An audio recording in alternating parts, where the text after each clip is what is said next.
after 50, it wasn't what I started doing that changed my life. It was what I finally stopped doing. For decades and decades, I was that woman, the one that made every meal from scratch, volunteered for everything, and I would go like from one thing to the next, feeling like I had to prove my love through what I did for everyone else. But somewhere along the way, I forgot about me. And I forgot that my kids were grown and I didn't have all the things anymore. I am Michelle, mom of four, grandma, and your self care and confidence coach. And around here, I believe you do not need a total life overhaul, just small, simple strides that make balance possible every day. And if you're looking for easy ways to let go in midlife, hit subscribe because I share what I learned along the way every week. Today, I wanted to share with you 3 little simple things that I stopped doing after 50 to rebuild some confidence and calm in my life. The first thing I stopped was overdoing things that didn't need to be overdone. A few years ago, I was making dinner one night, chopping, prepping, doing all the things. And it hit me. Why am I still cooking like I'm feeding a family of 6? My kids are grown. One's still here, but they come and go. It's total overkill, my kitchen hours. I was physically drained. And that decision fatigue for cooking every night, trying to decide. And so I went back to menu planning, but it didn't need to be overdone, the meals.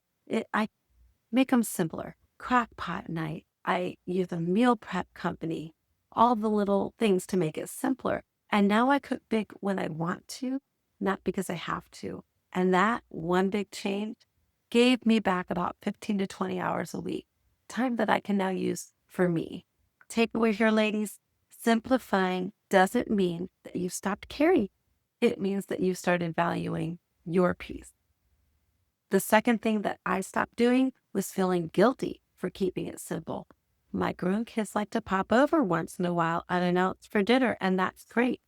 And guess what? They're surprised by what's for dinner because I started keeping it simple.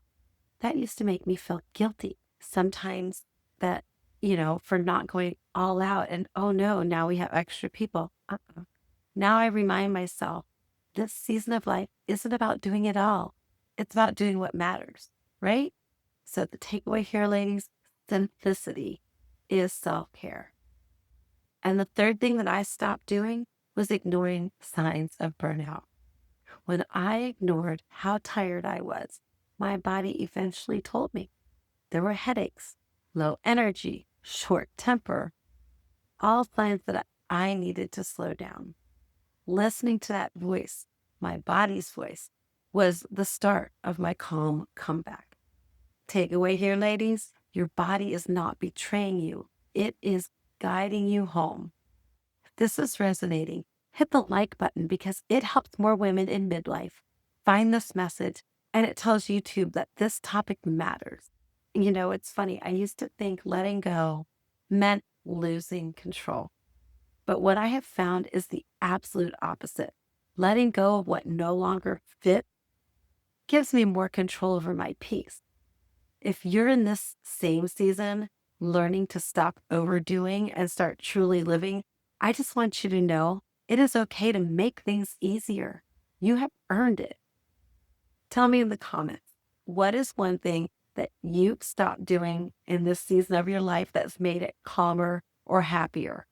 Or if there's something you'd like to give up, stop doing.